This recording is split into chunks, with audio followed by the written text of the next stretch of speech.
जानते हैं पंडित जी से कि रसोई में हमेशा चकला बेलन कहाँ रखना चाहिए, कैसे इसका इस्तेमाल करना चाहिए, साथ ही चकला बेलन इस्तेमाल करने से पहले और बाद में किन बातों का ध्यान भी रखना चाहिए, बताएं पंडित जी।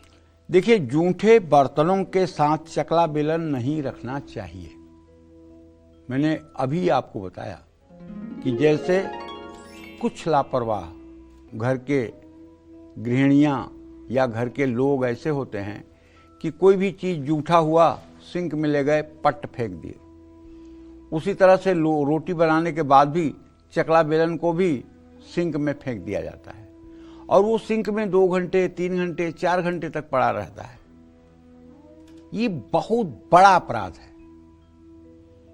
पहली बात तो सिंक में कोई भी बर्तन ज्यादा देर तक रहना नहीं चाहिए। दूसरी बात, चलो अगर मान लिया घंटे आधे घंटे बर्तन है भी, तो चकला बेलन तो 1 मिनट के लिए नहीं छोड़ना चाहिए। उसको धो पोंछ करके सही स्थान पर सुव्यवस्थित रखना चाहिए। इससे घर की बरकत और सेहत प्रभावित होती है, परिवार में अशांति रहती है और आर्थिक स्थिति कमजोर होती है। इसलिए चकले को गंदे स्थान पर रखने से पितर भी बुरा मान जाते हैं, मां लक्ष्मी भी नाराज होती हैं। कभी भी बिना धोए चकला बेलन का इस्तेमाल आपको नहीं करना चाहिए और इस्तेमाल करने के बाद भी इनको जरूर धोएं, लेकिन धोने के बाद गीला चकला बेलन ना रखें। इनको सुखाकर या फिर साफ कपड़े से पोंछकर फिर रखें। और एक बात कहना चाहूंगा, देखिए, लकड़ी का चकला बेलन रखने से मैं आपको इसलिए बना कर रहा हूं कि चकला बेलन धोया जाएगा, बेलन में तो कोई दोष नहीं आएगा, लेकिन चकले की नीचे की जो फर्श है उसमें फफूंद लग सकते हैं, जो परिवार के सेहत और स्वास्थ्य को प्रभावित कर सकता है। इसलिए कोशिश करना चाहिए कि लकड़ी के चकला बेलन से परहेज करना चाहिए।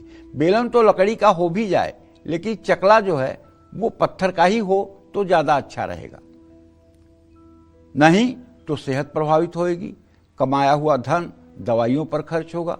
कभी भी चकले को उल्टा करके नहीं रखना चाहिए, वरना वास्तु दोष बढ़ जाएगा, नकारात्मक ऊर्जा घर में प्रवेश करेगी और समृद्धि प्रभावित होगी। चकला या बेलन का टूटना बहुत बड़ा अपशकुन है। पक्की बात मानिए, हमेशा बेलन ऊपर और चकला नीचे की तरफ ही होना चाहिए। ऐसा कहा जाता है कि परिवार पर किसी बड़े अगर चकला टूट गया तो ये परिवार के ऊपर किसी बड़े संकेत का, किसी बड़े संकट का संकेत हो सकता है। रसोई में अगर आप हल्का सा भी टूटा हुआ चकला या बेलन इस्तेमाल कर रहे हैं तो इससे धनहानि होती है, ये दरिद्रता को बढ़ाता है। अगर कभी चकला टूट ही जाए तो ऐसे में आपको तत्काल चावल, दाल, आटा, कच्चा सीधा जिसको कहते हैं, ये सारी वस्तु इकट्ठा करके तत्काल किसी मंदिर के जाकर के पुजारी को दान करना चाहिए प्रायश्चित के लिए, और फिर घर में खरीद करके नया चकला बेलन लाना चाहिए। जय मां विंध्यवासिनी। चकला बेलन से जुड़ा कौन सा ऐसा उपाय है जो आपको कर्ज और शनि पीड़ा से भी मुक्ति दिला सकता है? आप ये जानकर आश्चर्यचकित होंगे, लेकिन इस विषय पर भी मैं आपको कुछ बताऊंगा। जय मां विंध्यवासिनी।